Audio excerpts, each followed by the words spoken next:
Louvado seja o nome de nosso Senhor e Salvador Jesus Cristo, a paz do Senhor para todos. Graças a Deus por esse dia, por esse momento, por essa rica oportunidade.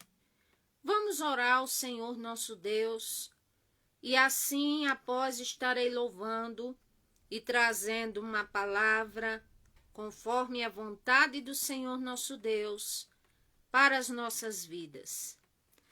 Amantíssimo Deus e eterno Pai, na autoridade do Teu nome, Senhor Jesus, entro diante da Tua presença para Te glorificar, para Te exaltar, pedindo ao Senhor força e estrutura necessária, ó meu Deus, para falar a Tua palavra, devido ao meu cansaço físico.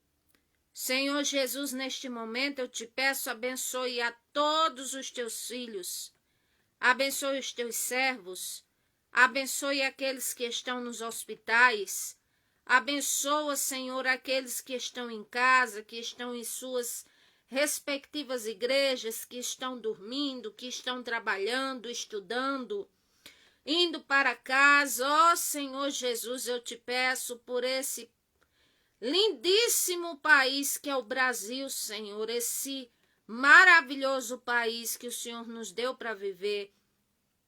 Pai eterno, muito obrigada pelo dia que se passou, muito obrigada pelo pão, muito obrigada pelo alimento, pela família. Senhor, muito obrigada pelo fôlego de vida. Senhor Jesus, eu te peço a tua bênção para o teu povo. Te peço que a tua mão esteja estendida para dar livramentos. Ó meu Senhor Jesus, para nos fortalecer. Eu te peço em teu nome. Amém. E graças a Deus. Vamos louvar ao Senhor com um dos meus hinos, cujo título é Cristo, amigo incomparável.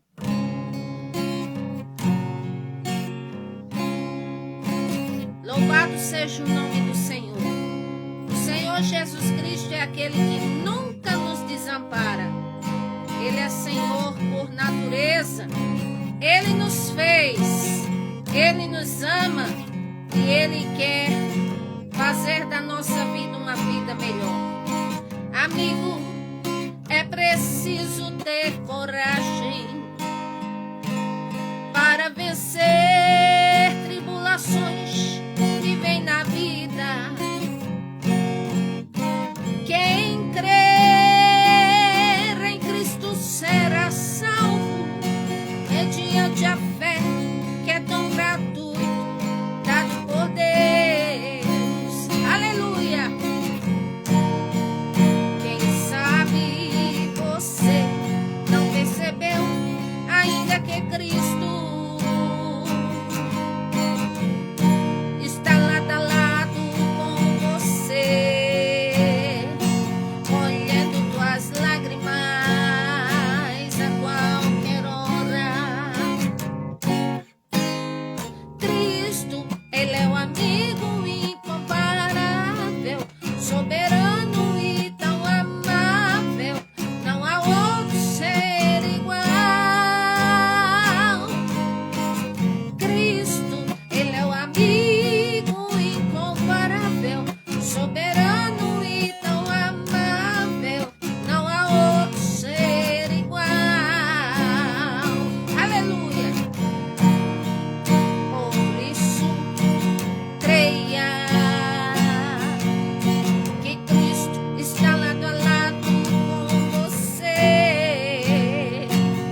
Senhor Jesus Cristo, a paz do Senhor Jesus para todos, que o Senhor vos abençoe. Louvado seja o nome do Senhor. Agora vou louvar um outro louvor que o Senhor me deu. Louvado seja o nome do Senhor. O título desse louvor diz que ainda há uma esperança para você, para mim, para nós. Vamos nos lembrar do que diz a palavra do Senhor certa feita. Disse Jeremias ao povo de Israel: reprime a tua voz de choro e as lágrimas que caem dos teus olhos, porque há uma esperança para o teu futuro, diz o Senhor. Aleluia! Há uma esperança para a nossa vida, que é o Senhor Jesus.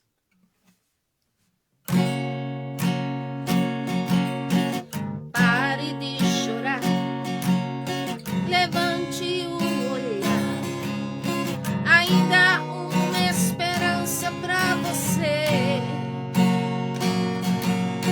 As lágrimas que molham teu rosto retratam momentos infelizes, mas Deus, Ele não te quer assim. Ele quer te fazer feliz. Se você está caído, Ele te levanta. Quando angustiado, Ele te consola. Quando triste, ferido, caído no chão, o Senhor te diz: não temas, sou a solução. Muralhas na tua vida cairão. Tome posse da vitória, meu irmão. O que o Senhor falou, Ele cumprirá, pois Ele é o leão da tribo de Judá. Não fique assim, pensando que não há mais jeito. O Senhor é poderoso para tua vida mudar. Ele é fiel e justo, e quem o deterá? Ouça agora as correntes caindo no chão. Já caiu por terra agora toda a opressão, e todo mal seja expulso em nome de Jesus. Enfermo agora sai curado em nome de Jesus. Você também é renovado em nome de Jesus. Cante o hino da vitória em nome de Jesus.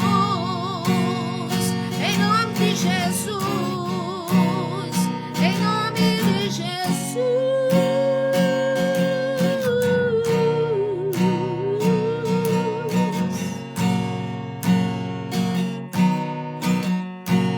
Louvado seja o nome do Senhor Jesus. Para encerrar a estrofe do louvor, que é a minha história gravado recentemente. Sou valente, mas estou de pé.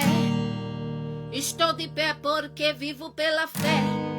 Estou de pé porque a graça me sustenta. O poderoso é na minha vida e me fez promessas. Estou de pé porque Jesus quer assim. Estou de pé porque tem vitória para mim.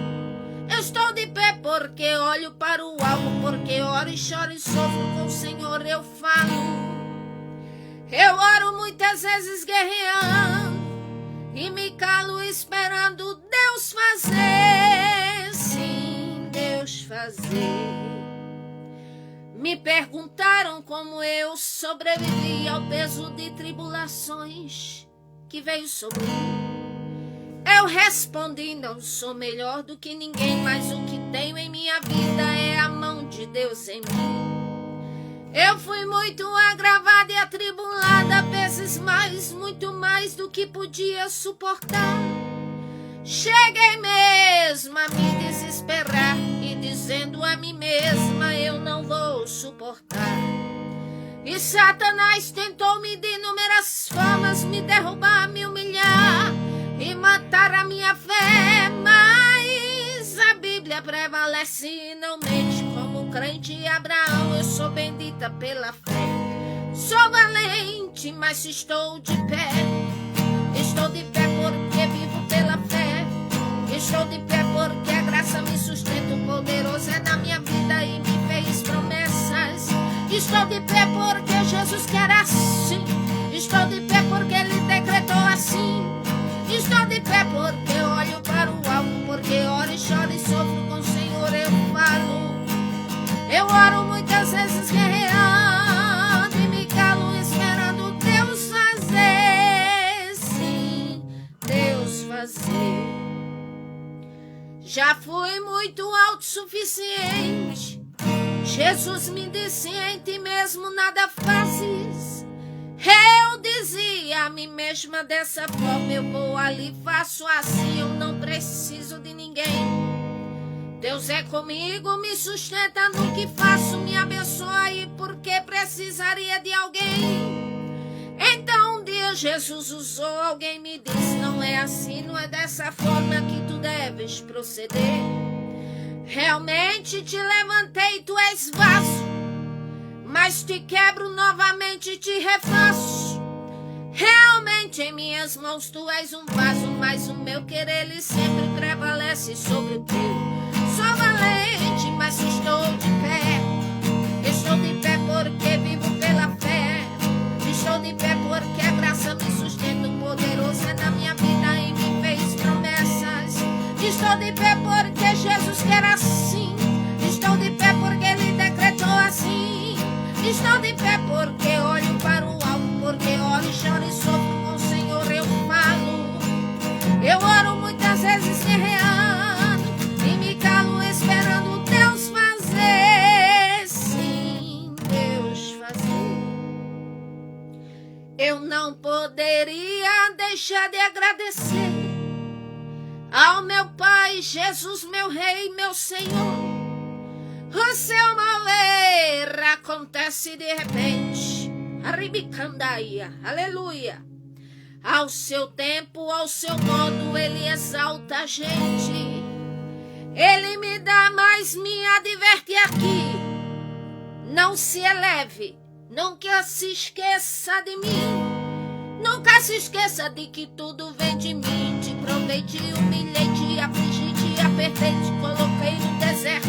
Permiti as tentações, angústias e decepções, mas eu nunca te deixei. Nada na terra deves tu se apegar, o Senhor me diz. Da tua vida sou o primeiro lugar. Te empenha sempre pelo maior presente, a salvação que é estar comigo eternamente. Sou valente, mas estou de pé. Estou de pé porque vivo pela fé. Estou de pé porque a graça me sustenta. O poderoso é na minha vida e me fez promessas. Estou de pé porque Jesus quer assim. Estou de pé porque Ele decretou assim. Estou de pé porque olho para o alto, porque oro e choro e sofro com o Senhor. Eu falo, eu oro muitas vezes guerreando e me calo esperando Deus fazer. Se tu valente, te põe de pé. Te põe de pé porque tu vives pela fé. Te põe de pé porque a graça te sustenta. O poderoso é na tua vida e te fez promessas. Fica de pé porque Jesus quer assim. Fica de pé, tem vitória para ti. Fica de pé, fica firme, segue o alvo, porque o preço tu tens pago e o Senhor tem te ajudado. Tu ora muitas vezes é chorando. É por isso tua vitória está chegando.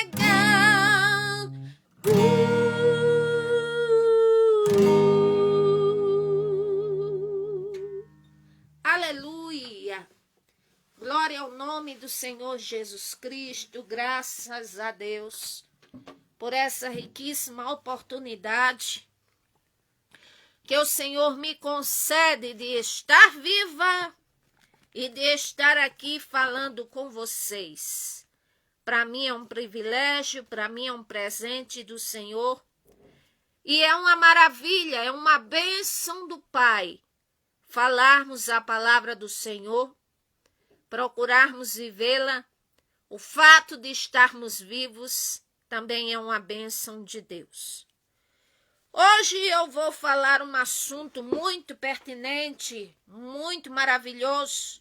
Sempre eu costumo dizer que toda a palavra do Senhor nosso Deus, ela é maravilhosa. Glória ao nome do Senhor. E eu vou falar no livro de Judas.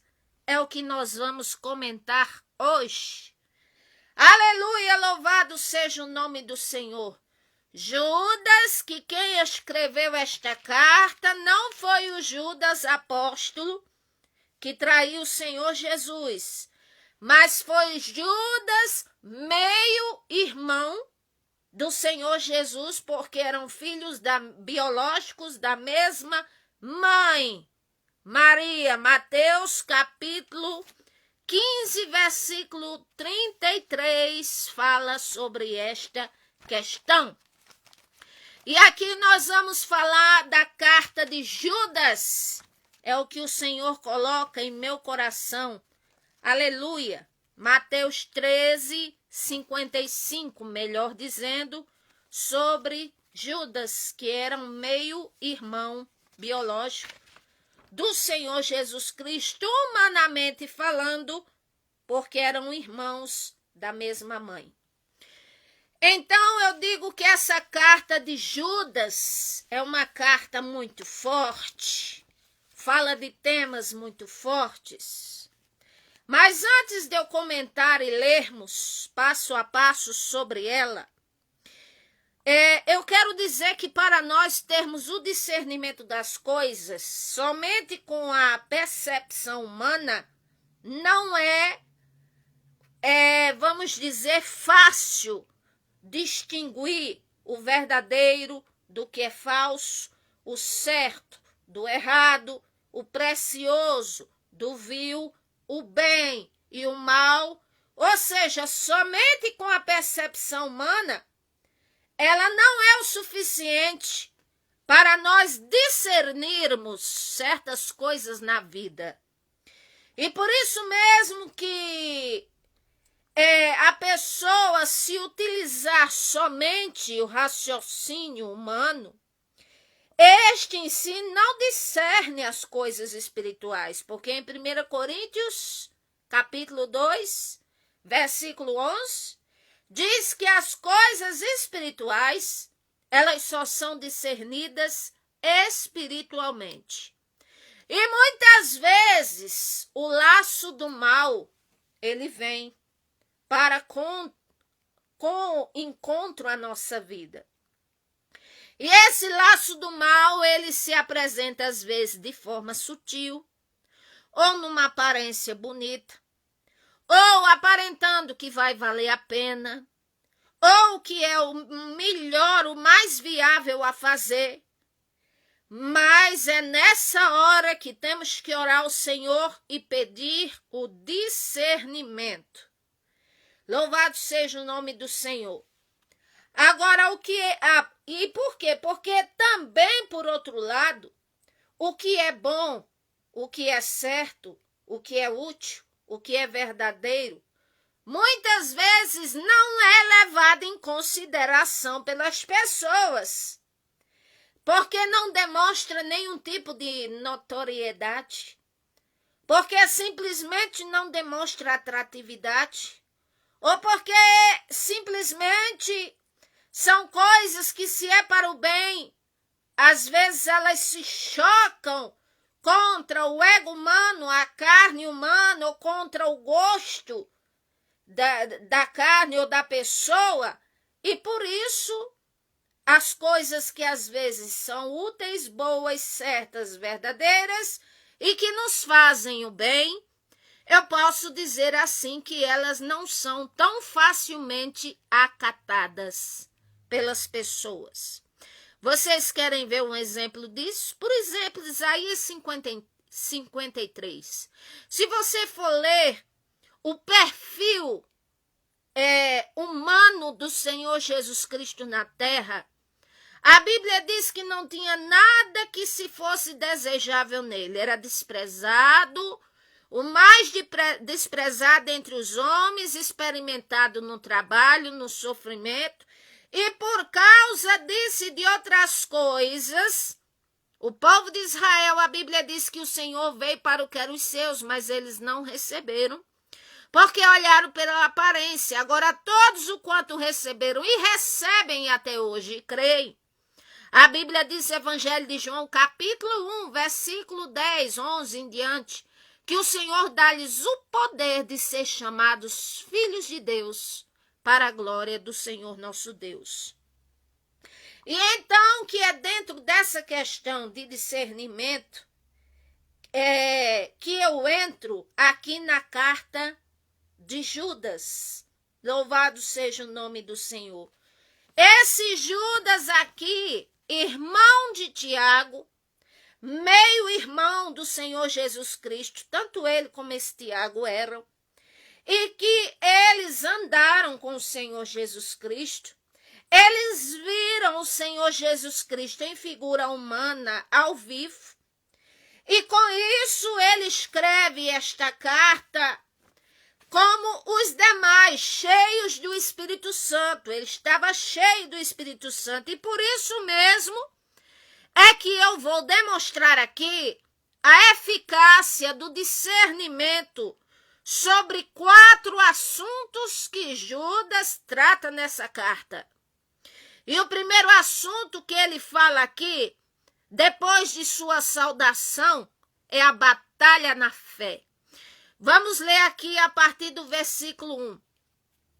Judas, servo de Jesus Cristo e irmão de Tiago, aos chamados queridos em Deus Pai e conservados pelo Senhor Jesus Cristo, a misericórdia e a paz e a caridade, ou seja, o amor, vos sejam multiplicadas. Amados, procurando eu escrever-vos com toda diligência, ou seja, com toda energia, com todo empenho, com todo cuidado, com todo zelo, com toda a minha força acerca da comum salvação, eu tive por necessidade de escrever-vos e exortar-vos a batalhar pela fé que uma vez foi dada aos santos. Então, ele, depois de sua saudação, ele começa aqui a falar sobre a batalha da fé. E o que podemos deduzir sobre a batalha da fé? A princípio, que é uma prioridade para a vida de todo cristão, ou seja, a batalha da fé. E por que esse nome Batalha da Fé? Vou explicar a vocês por quê.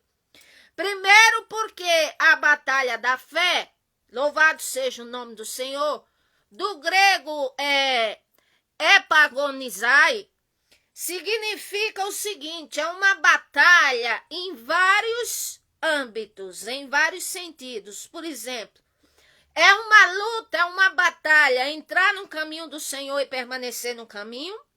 É uma luta, é uma batalha, ser firme na fé e assumir o compromisso com o Senhor Jesus Cristo e sua palavra, porque é uma batalha na vida, a pessoa ter que lutar contra desejos malignos, interiores, como o apóstolo Paulo se referia, a carne luta contra o espírito e o espírito luta contra a carne, e os dois se opõem entre si, para que assim cada um se opõe contra si para não fazer o que é para ser feito.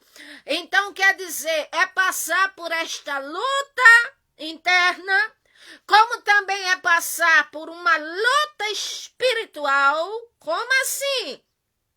Ora, o fato de aceitarmos verdadeiramente o Senhor e Salvador Jesus Cristo como Senhor em nossas vidas, fazendo a confissão de fé, como diz Mateus 10:32, louvado seja o nome do Senhor, vivendo verdadeiramente no caminho do Senhor e abstendo-se do pecado, com certeza, querendo ou não, a pessoa está assumindo uma luta espiritual, uma batalha, porque no momento em que eu passo a me alinhar ao Senhor, meu Deus, a procurar mais intimidade com Ele e a procurar ser amigo dEle, como Ele disse, vós sereis meus amigos se fizer o que vos mando, então ao mesmo tempo eu autoconstituo um inimigo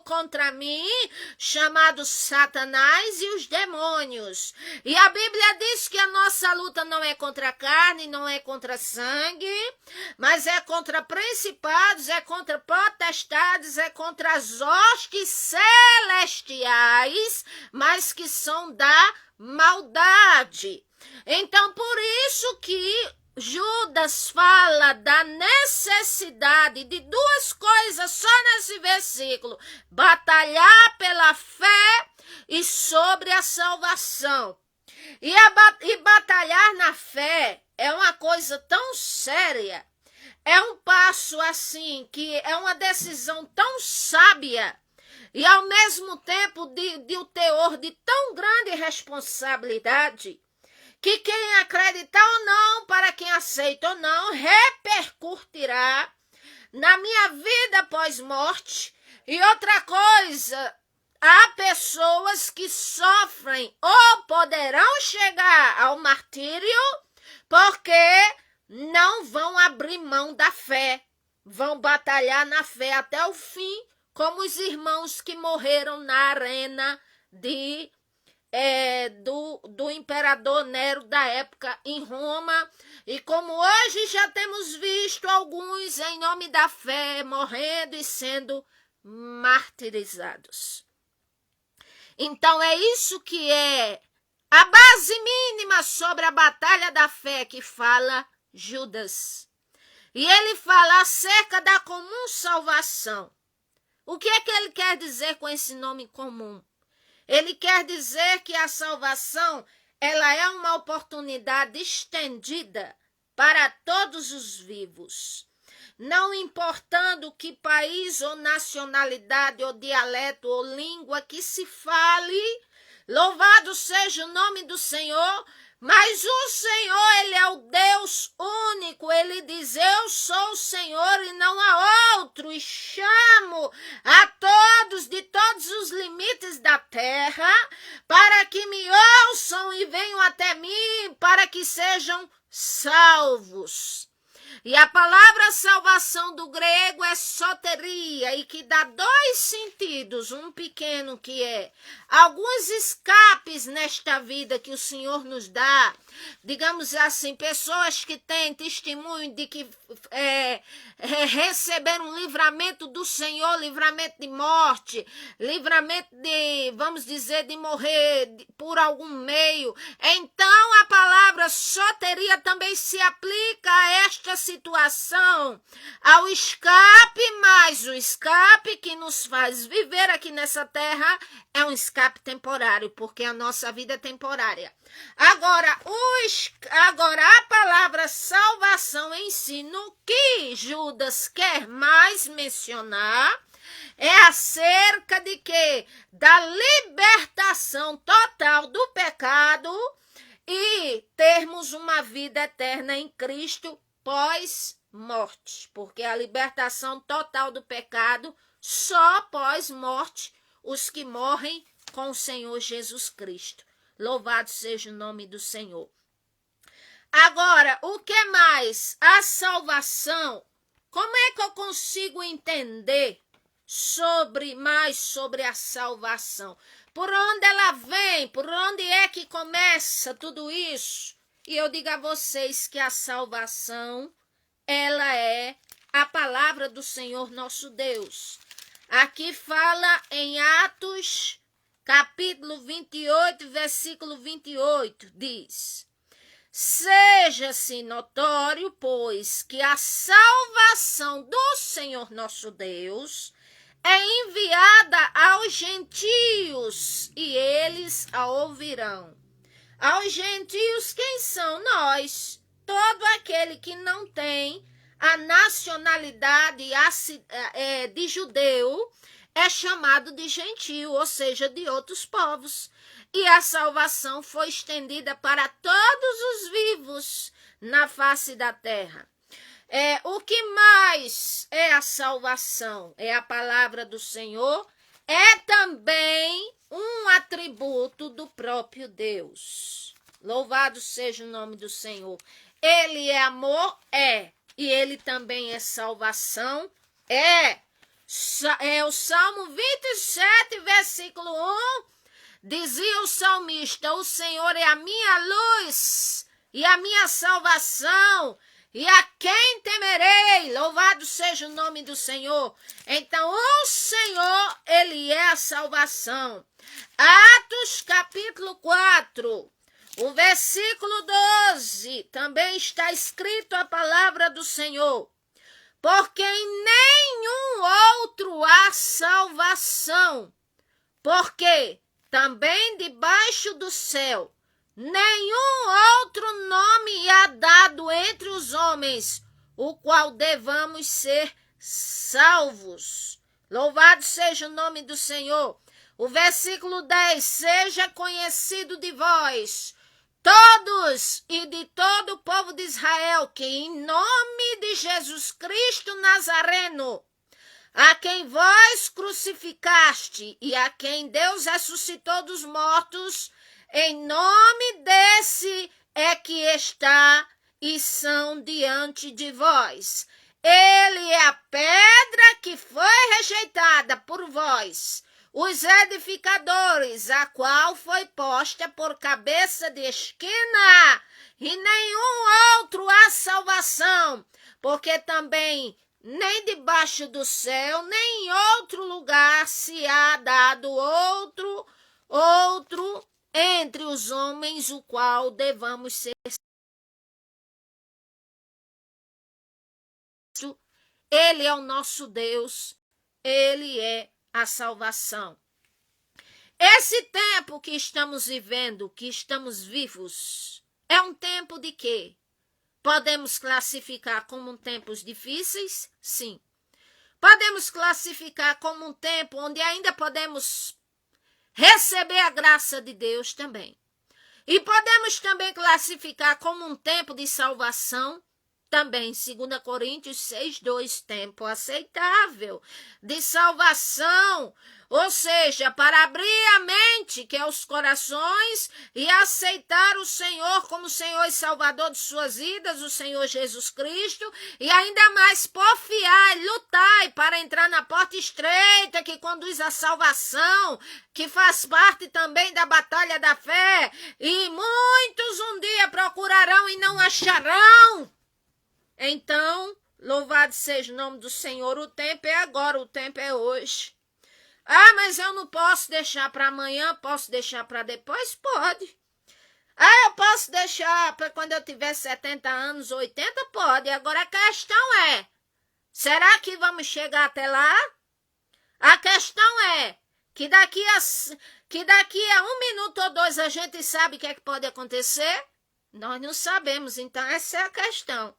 Então, se a pessoa projeta e diz, vou aceitar o Senhor Jesus, meus planos primeiro, cada um pensa como quiser. Agora, sabendo que pode ser que não tenha tempo para isso, porque o amanhã ou daqui a pouco pode ser muito tarde. É o que diz a palavra do Senhor. Louvado seja o nome do Senhor Jesus Cristo. Glória a Deus. E aqui continuando, louvado seja o nome do Senhor. O segundo assunto que fala Judas. Judas, o meio-irmão biológico do Senhor Jesus Cristo. E o segundo assunto que ele fala é sobre a predição da condenação dos ímpios que não se converteram ao Senhor, que ele narra antes de sua época, e também serve para os que morrerem e não se converterem de condições que estão hoje. E isso também inclui aqueles que seguem uma doutrina chamada antinominiana, que significa basta crer, basta ter fé e tá salvo. E pode pecar à vontade e não importa, porque eu creio em Jesus e já tô salvo. E posso viver pecando à vontade e prevaricando. Isso é um pensamento, é uma doutrina falsa, antinominiana. antinominiana, que ela não provém do Senhor, porque se fosse assim, não seria necessário salvação, não seria necessário o Senhor falar de santificação, não seria necessário o Senhor morrer na cruz, não seria necessário o Senhor falar de santificação, e nem que a carne luta contra o Espírito, porque todo mundo bastasse crer e estava tudo beleza, mas não é assim não. O Senhor diz na sua palavra que sem fé e sem santificação ninguém verá o Senhor. Está escrito. Então aqui Judas começa falando. Eu vou ler o versículo 4, depois o 14 e o 15, e depois volto para os outros versículos. O 4 ele diz: porque se introduziram alguns que já antes eram escritos, que este mesmo juízo, homens ímpios, que se convertem em dissolução à graça do Senhor nosso Deus, e negam ao Senhor nosso Deus, único dominador, o Senhor nosso, Jesus Cristo. É o que está escrito. Versículo 14, está escrito: e destes profetizou também Enoque, que o sétimo depois de Adão, dizendo: eis que é vindo o Senhor como milhares de seus santos, para fazer notório contra todos e condenar dentre eles todos os ímpios, por causa de suas obras de impiedade, que impiamente cometeram, e por todas as duras palavras que os ímpios pecadores disseram contra ele. Louvado seja o nome do Senhor, para fazer juízo, diz o Senhor. Então aqui, Judas, ele começa a falar, a predizer sobre o julgamento. Ora, mas teve julgamentos que tinham sido feitos, sim, e que eu vou mostrar para vocês. Mas também já é tempo que o julgamento do Senhor comece pela casa de Deus e para com todos na terra também. Louvado seja o nome do Senhor. Então, a relevância dessa palavra foi antes do tempo de Judas, foi no tempo dele que ele narra os tempos passados, e para nós hoje, para qualquer geração que ainda tenha e exista após nós, conforme a vontade do Senhor nosso Deus. Então aqui ele fala de julgamento de quem? Começando, quem foram julgados na época? Os israelitas. Ao que ele diz aqui, louvado seja o nome do Senhor, versículo 5. Mas quero lembrar-vos como a quem já uma vez soube isto, que havendo o Senhor salvo um povo, tirando da terra do Egito, destruiu, pois, os que não creram. Então, primeiro aqui fala daqueles judeus que foram tirados da mão de Faraó, que o Senhor abriu o mar vermelho, e o Senhor fez aquela maravilha toda, fez eles atravessarem a pés enxutos, está escrito na palavra de Deus, e fez eles comer maná, e sustentou eles no deserto, e deu cordonizes, e deu tudo, e deu água, e deu tudo. Mas a Bíblia diz que por não crerem no Senhor, e não só isso, mas pelas prevaricações de adorarem bezerros de ouro e de continuarem sendo endurecidos de coração e não crendo, eles foram destruídos e só entraram na terra prometida a geração deles. Hebreus capítulo 3, versículo 7, assim está escrito: portanto, como diz o Espírito Santo, se ouvides hoje a sua voz, o Senhor diz: não endureçais o vosso coração, como na provocação no dia que me tentaram, na tentação no deserto, onde vossos pais, aqui está se referindo aos patriarcas, ao povo que ali geraram os judeus, os pais deles. Os vossos pais me tentaram, me provocaram e viram por 40 anos as minhas obras. Por isso me indignei contra esta geração e disse: estes sempre erram em seus corações, e não conheceram os meus caminhos, e assim jurei na minha ira, que não entrarão no meu repouso, diz o Senhor. Vede, irmãos, que nunca haja entre vós qualquer um que com um coração mau e infiel venha se apartar do Deus vivo. Antes exortai-vos uns aos outros todos os dias, durante o tempo que se chama hoje, para que nenhum de vós se endureça pelo engano do pecado, porque nos tornamos participantes do Senhor Jesus Cristo, se retivermos firmemente o princípio da nossa confiança até o fim. Portanto, se ouvirdes a voz do Senhor teu Deus, não endureçais o coração como na provocação, porque havendo alguns ouvindo provocaram, mas não todos os que saíram do Egito por meio de Moisés, mas com quem se indignou por 40 anos, não foi porventura contra os que pecaram, cujos corpos caíram no deserto, e a quem jurou que não entrariam no seu repouso, porque eram desobedientes, e vemos que não puderam entrar por causa da incredulidade. Então Judas está relembrando que o primeiro povo, a multiplicação dos filhos de Jacó, os pais, não foram os patriarcas individuais. Eu falei patriarcas no sentido dos pais da nação, do tempo de Judas. Os antigos, os que saíram do Egito. Eles viram os milagres do Senhor. Mas, exceto Josué e Caleb, nenhum outro mais entrou na terra prometida. Nem Moisés, só viu de longe. Por quê? Porque eles prevaricaram contra o Senhor. Louvado seja o nome do Senhor. Então aqui Judas fala do julgamento para com os israelitas daquela época. Agora ele vai falar sobre o julgamento de quem? Dos anjos decaídos. Versículo 6.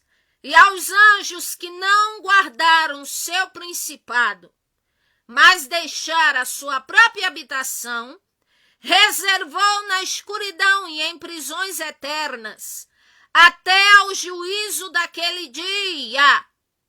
Aqui está falando dos anjos decaídos, daqueles que eram anjos e que foram criados pelo Senhor e que resolveram se tornar demônios. Satanás, quem criou ele foi o Senhor, mas não criou ele como Satanás, não. Criou ele como querubim ungido. Ele quis se tornar Satanás.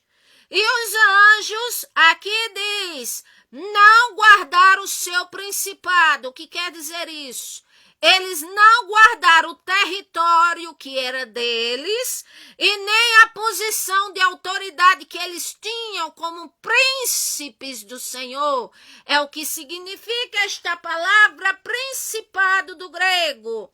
A dignidade que eles tinham como príncipes e o território celestial deles, eles não guardaram, mas deixaram sua própria habitação, reservou na escuridão e em prisões eternas até o juízo daquele grande dia.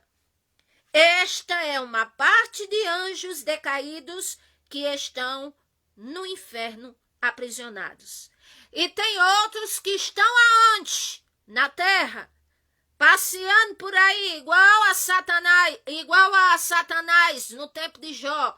Quando o Senhor perguntou e disse, onde está? Onde você estava? E ele disse, da terra, e passear por ela. E para matar, roubar e destruir, fazer e acontecer. Uns estão em cadeias, enquanto outros estão na terra. Judas fala mais do julgamento de quem? Aqui, Vamos ler versículos 7 e 8. Ele fala de Sodoma e Gomorra. Assim como Sodoma e Gomorra e as cidades circunvizinhas que, havendo se corrompido, como aqueles indo após outra carne, foram postas, por exemplo, sofrendo a pena do fogo eterno. E contudo também estes, semelhantemente, adormecidos, contaminam a sua carne e rejeitam a dominação e vituperam as autoridades. Então, do mesmo jeito que teve em Sodoma e Gomorra aqueles que provocaram a ira do Senhor nosso Deus por causa de suas práticas malignas, pervertidas, então, da mesma forma, ainda hoje, também da mesma maneira. Louvado seja o nome do Senhor, e que atraem a ira do Senhor nosso Deus para eles. Agora vamos para o quarto ponto. O quarto ponto que eu quero falar, louvado seja o nome do Senhor. Aliás, o terceiro ponto é que vemos aqui um episódio, um acontecimento que parece que é diferente do teor da carta. Diz aqui versículo 9, mas o arcanjo Miguel, que é o anjo guerreiro, ele é um arcanjo, quando contendia com o diabo disputando acerca do corpo de Moisés, não ousou pronunciar juízo de maldição contra ele, contra Satanás, mas disse que o Senhor te repreenda. Aqui nós vemos o quê? O exemplo certo de como agir para com Satanás numa luta espiritual. Então, aqui faz parte do teor da carta? Faz. O Judas, ele está falando sobre a batalha da fé, ele está falando sobre salvação, ele está falando sobre julgamento, e ele está falando sobre o procedimento dos que lutam na batalha na fé no final. E justamente isso, batalha na fé, inclui luta espiritual. E luta espiritual, Satanás e os demônios estão inclusos. E o porquê justamente esse exemplo aqui de Arcanjo Miguel e Satanás disputando o corpo de Moisés? Para que isso? O que é que serve para nós hoje? Muito simples. Aqui é um exemplo mostrando que nem mesmo o Arcanjo Miguel, que é tão poderoso, tanto quanto Satanás, não se atreveu a abrir boca para insultar o inimigo, mas ele disse que o Senhor te repreenda. Vocês sabem que existe muito por aí certos jardões, corinhos, coisas que diminuem muito Satanás. Ao passo que tem outros que põem Satanás tão lá em cima, que acha que o Senhor nosso Deus é como se vencesse ele, assim, vamos dizer, com muita luta e muita peleja. Ao passo que uns pensam distorcido assim, e que não é o certo, porque o Senhor é criador e Satanás é criatura. E quem é a criatura para ser maior do que o Criador? Em quê? A criatura é maior do que o Criador? Em nada. E a outra questão é que ainda assim sendo criatura, mas aqui mostra o exemplo de que Satanás, o diabo, o adversário, chamado Beuzebu, chamado Deus desse século de D minúsculo, chamado de tanta coisa, não se deve insultá-lo, não se deve fazer chacota do inimigo, não se deve fazer pouco. Está escrito em 2 Coríntios capítulo 2, versículo 11, está escrito assim: louvado seja o nome do Senhor. O 10 e o 11. E a quem perdoardes alguma coisa, também eu porque o que eu também perdoei, se é que tenho perdoado por amor de vós o fiz, na presença de Cristo, para que não sejamos vencidos por Satanás, porque não ignoramos os seus ardis. O que quer dizer ardis, no grego, significa sagacidade, perspicácia, uma certa ciência, não para com as coisas do Senhor, mas na especialidade de ciladas, para armar, para matar, roubar e destruir humanos. Então não podemos ignorar que Satanás tem os ardis. E se deve ter medo dele? Não. Com a graça do Senhor nosso Deus, o Senhor nos fortalece. E é para insultar a ele? Não. E é para fazer como? Senhor, em teu nome eu te peço, repreenda o inimigo. Inimigo, em nome do Senhor Jesus, saia. Saia da vida, saia dos caminhos, saia dessa situação. Em nome do Senhor, e vai ter momento que vai ser necessário muita oração e jejum, porque o Senhor Jesus Cristo falou certa feita que caixa de demônios sai com oração e jejum. Então, estamos no caminho da fé, da batalha. Entra a batalha espiritual aqui, mostra a postura do arcanjo Miguel. Era tão poderoso, e é, quanto Satanás, mas ele não ousou sequer dizer um juízo inflamatório, mas disse: o Senhor te repreenda. Então, aí o versículo seguinte diz assim: estes, porém, dizem mal do que não sabem, e naquilo que naturalmente conhecem, como animais irracionais se corrompem. Imagine que a pessoa não tem certos conhecimentos de certas coisas e vai, abre a boca indevidamente, canta indevidamente, fala indevidamente. E isso é a mesma coisa de nós aplicarmos a mesma regra de não darmos lugar a uma linguagem insolente, de uma linguagem promovida pela ira, pela altivez, pela ignorância, uma linguagem obscena, uma linguagem de palavrões ou de mentira. Aqui está falando de linguagem também. Então aqui o arcanjo Miguel não profere uma linguagem de chacota contra Satanás, não. Nem uma linguagem de dizer: você é um derrotado. Bom, o Senhor Jesus Cristo já proferiu o juízo. É verdade, não há remissão para as criaturas espirituais decaídas. Não há remissão.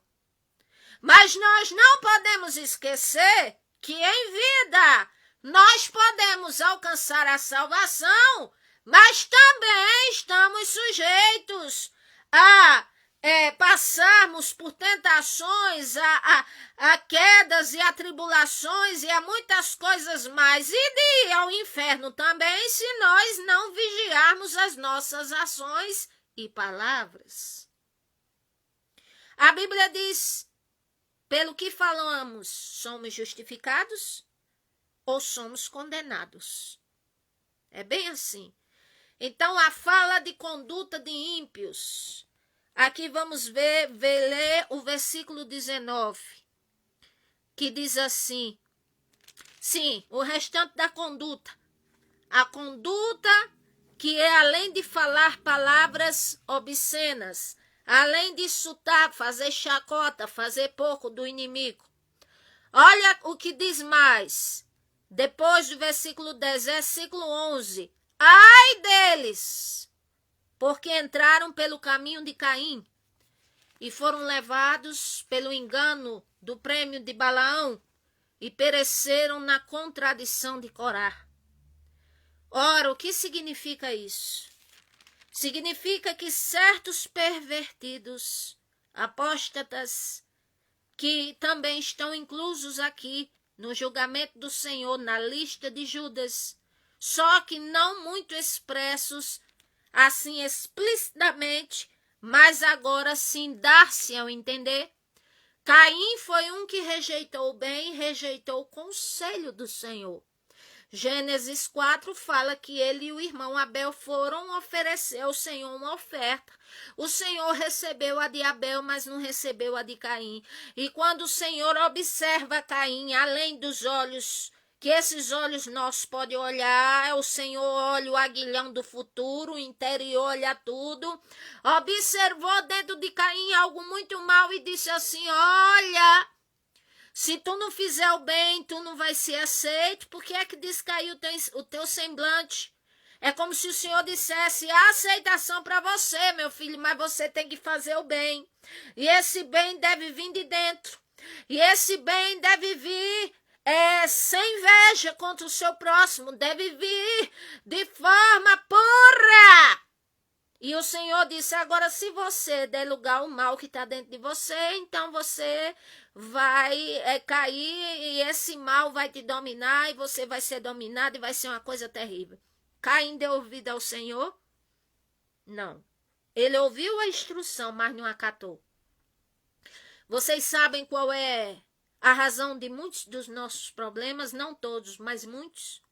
É porque nós ouvimos o Senhor falar a vontade dele, e nós simplesmente não obedecemos. Porque às vezes a nossa vontade é relutante em aceitar a vontade do Senhor. O Senhor diz uma coisa e às vezes eu quero outra. O Senhor diz uma coisa e eu digo, é verdade, eu choro até. Eu digo, é isso mesmo, mas eu não pratico. Aí eu não saio da situação. Entende como é a coisa? Aqui, levados pelo engano do prêmio de Balaão. Quem não sabe sobre Balaão vai saber agora. Aquele homem que era argoreiro e teve a oportunidade de ser profeta. Por várias vezes ele foi tentado pelo rei de Moabe para lançar maldição sobre o povo israelita. E o Senhor dizia, olha, avisa ele que aquilo que o Senhor abençoou, abençoado está. E não adianta fazer isso não, e nem pagar, e nem nada. E Balaão teve sim a oportunidade de ser o profeta do Senhor. Mas lá na frente ele se corrompe, é uma coisa terrível. E aí ele ama passar mal o prêmio da injustiça. E qual é o prêmio da injustiça?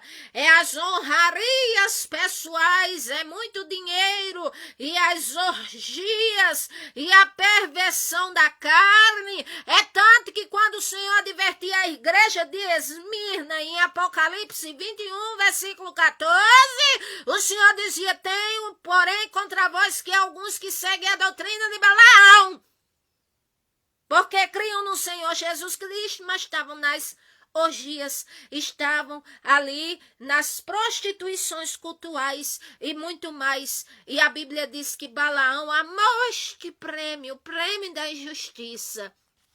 E mais terrível ainda, sabe qual é o significado do nome Balaão?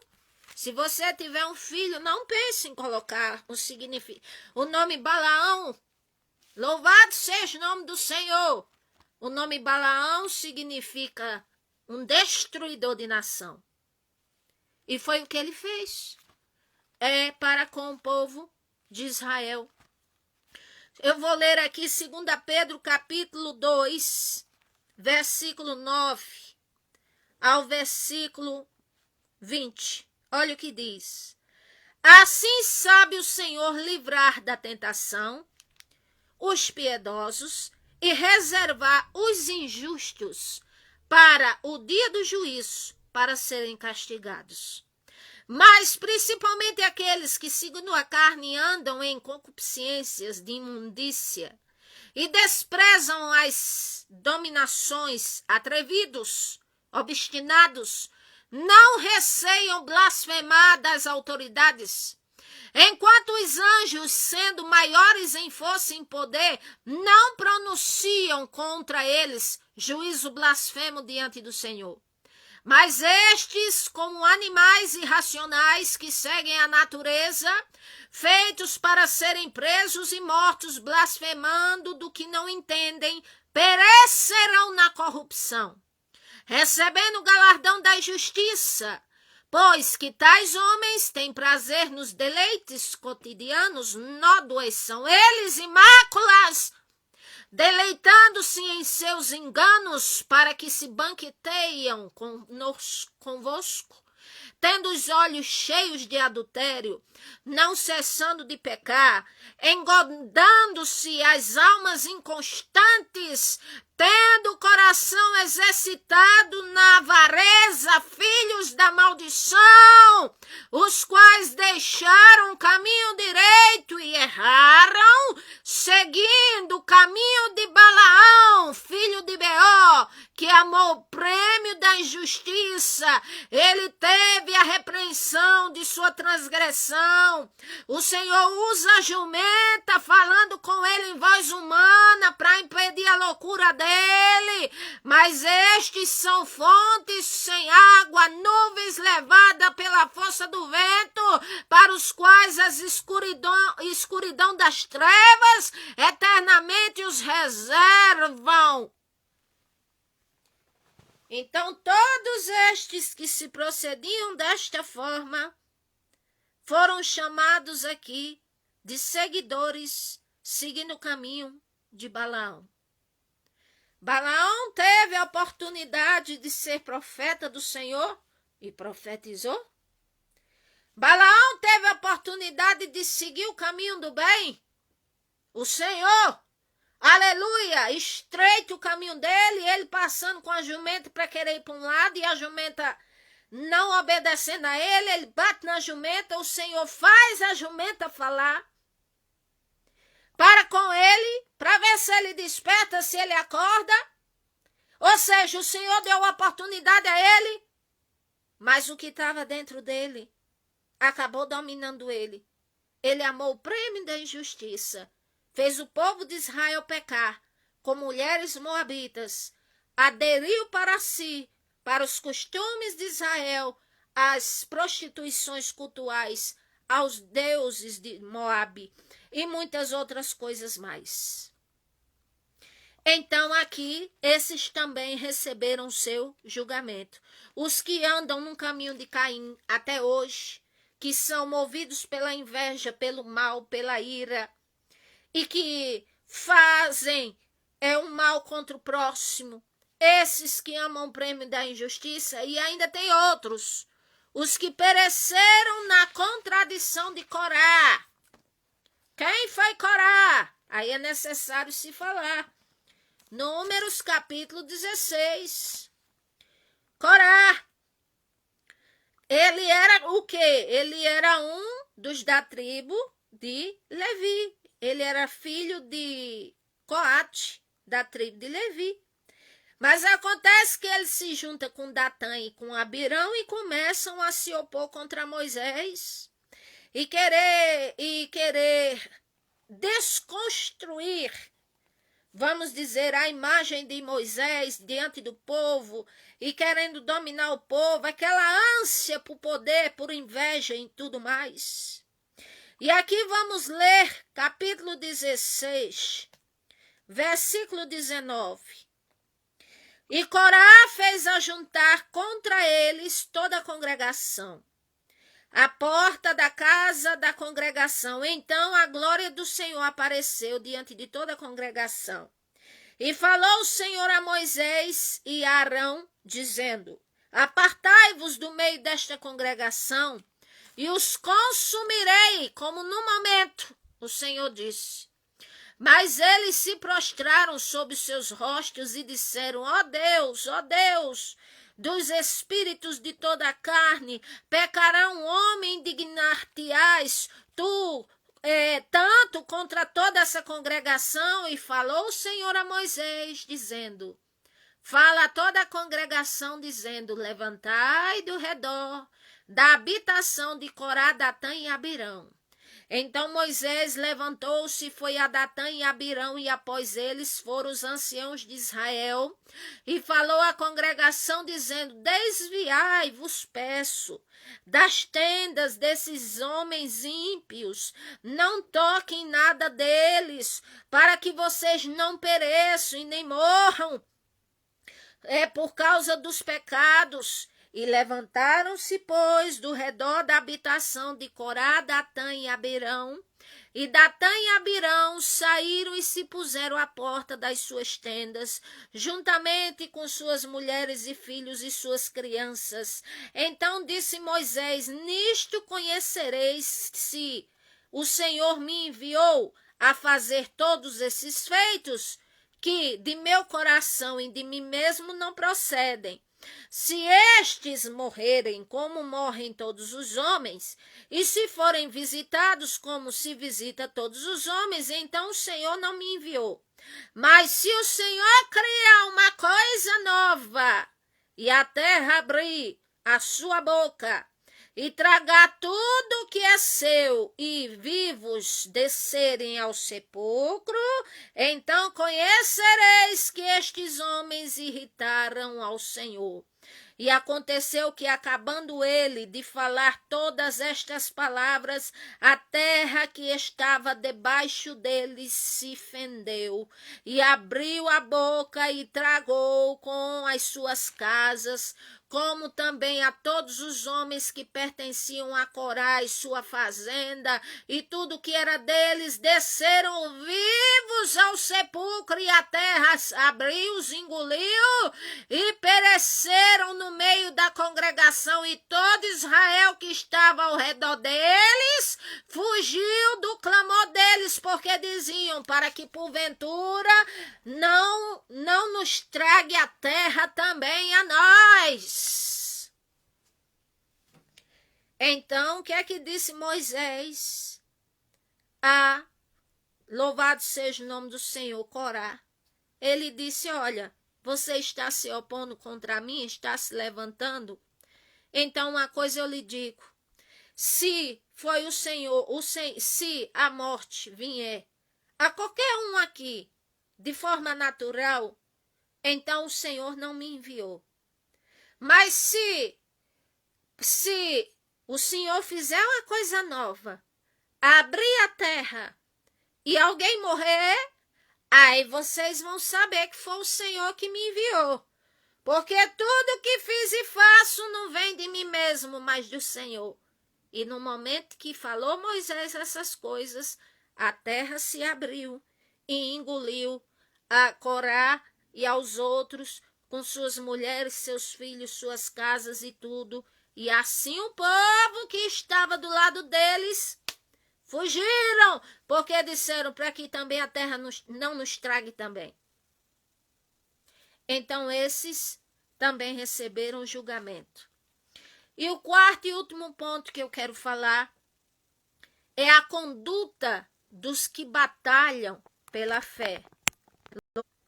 Então aqui Balaão pereceu e também Corá pereceu. Versículo 12. Estes são manchas de vossas festas de caridade, banqueteando-se convosco, apacentando-se a si mesmos sem temor. São nuvens sem água, levado por ventos de uma parte para outra. São como árvores murchas, infrutíferas, 2 vezes mortas, desarraigadas. Quem são esses que Judas está falando aqui? São aqueles que, assim, são líderes de outros e que sua doutrina é baseada em suas próprias ideias e ideologias e convicções. E aqui diz que eles são como árvores murchas e infrutíferas, porque ainda que pessoas o sigam, mas está levando a muitos à perdição. Aqui diz: ondas impetuosas do mar que escumam as suas mesmas abominações. Estrelas errantes para as quais está eternamente reservada a negrura das trevas. E destes profetizou Enoque, como eu já li, no sétimo depois de Adão, dizendo: eis que é vindo o Senhor com milhares dos seus santos, para fazer juízo contra todos e condenar todos os ímpios e todas as obras de impiedade que cometeram e todas as duras palavras que os ímpios pecadores disseram contra o Senhor nosso Deus. Estes são murmuradores, queixosos da sua sorte, andando segundo as suas concupiscências, cuja boca diz coisas arrogantes, admirando as pessoas por causa de interesse. Mas vós, amados, lembrai-vos das palavras que foram preditas pelos apóstolos de nosso Senhor e Salvador Jesus Cristo, que dizia que nos últimos tempos haveria escarnecedores que andam segundo as suas ímpias concupiscências, segundo suas ímpias ideias, desejos, ideologias, sem ser a palavra do Senhor. Esses causam divisões, são sensuais e não têm o Espírito Santo. Pronto. Então pode ter multidões seguindo. Existem estrelas errantes no mundo? Sim, não só Satanás. E sempre tem seguidores? Tem. Mas aqui diz que causam divisões, porque a mente das pessoas fica confusa e as que querem alimentar o desejo de sua carne vão para este lado. E aqui diz que são sensuais e ainda mais que não tem o Espírito de E maiúsculo, que é o Espírito Santo. Não tem. Segue quem quiser. Agora, por último, a conduta dos que batalham na fé para obter, para perseverar e para estar no caminho do Senhor. Versículo 20. Mas vós, amados, edificando-vos a vós mesmos sobre a vossa santíssima fé, orando no Espírito Santo. Os que batalham na fé verdadeiramente, o que é que devem fazer? Edificando-vos, ou seja, construindo a sua própria vida na base principal, fundamento principal, que é o Senhor Jesus Cristo e a sua palavra, andando na santíssima fé e orando no Espírito Santo. Versículo 23, conservai a vós mesmos na caridade do Senhor nosso Deus, esperando a misericórdia do Senhor Jesus Cristo para a vida eterna. O Senhor está dizendo o que é que a nós conservem. Guarda o que tens, para que ninguém tome a tua coroa. Olha, espera com misericórdia, espera no nosso Senhor e Salvador Jesus Cristo. E apiedai-vos de alguns que estão duvidosos. Às vezes conhecemos amigos, pessoas, familiares que não estão no caminho da fé. E seja lá onde estiverem, nós precisamos amar e orar para que venham para a presença do Senhor. Porque basta ter vida e a vida é uma, glória a Deus, é uma maravilhosa oportunidade. Basta estar vivo para que a oportunidade da salvação alcance. E basta também abrir a mentalidade para que a salvação alcance. E salvai alguns, arrebatando-os do fogo, ou seja, que a obra de evangelismo é necessário se fazer, seja pelas redes sociais, seja pelo telefone, seja distribuindo um folheto, ainda que não no meio de grandes multidões, tendo as precauções para não adoecer, mas o evangelho precisa ser anunciado, a palavra do Senhor. Porque vai arrebatar muitos do fogo eterno, que é o lago de fogo. Tendo eles misericórdia com temor, aborrecendo até a roupa manchada da carne, ou seja, o Senhor se aborrece até da roupa manchada das obras da carne de pessoas que andam na devassidão. Mas não quer dizer que não tenha jeito para esses. Tem jeito, porque se morrem nessas condições não tem jeito, mas se convertem dessas condições, então tem jeito. Ora, aquele que é poderoso para vos guardar em nome do Senhor Jesus, de tropeçar para nunca tropeçar e apresentarmos irrepreensíveis com alegria perante o Senhor. O que é irrepreensível? Significa de todos os meios, vamos dizer, diligente, policiado, mas na nossa linguagem, na melhor maneira possível, agradando ao Senhor. Aqui diz, ao único Deus Salvador por Jesus Cristo nosso Senhor, seja a glória, a majestade, o domínio e o poder, antes de todos os séculos, agora e para sempre. Amém. E graças a Deus. Hoje dou esta palavra que o Senhor me deu no livro de Judas. Inscreva-se no meu canal, Melry Macedo, pregando a palavra de Deus. E orem. Meus louvores estão nas plataformas digitais, os louvores mais antigos na coletânea do meu canal. E quem quiser ouvir está lá, mas um dia desejo prensá-los em CDs para distribuir boa parte para a evangelização. Oremos em favor dos outros e pelo Brasil e por todos. Amém e graças a Deus.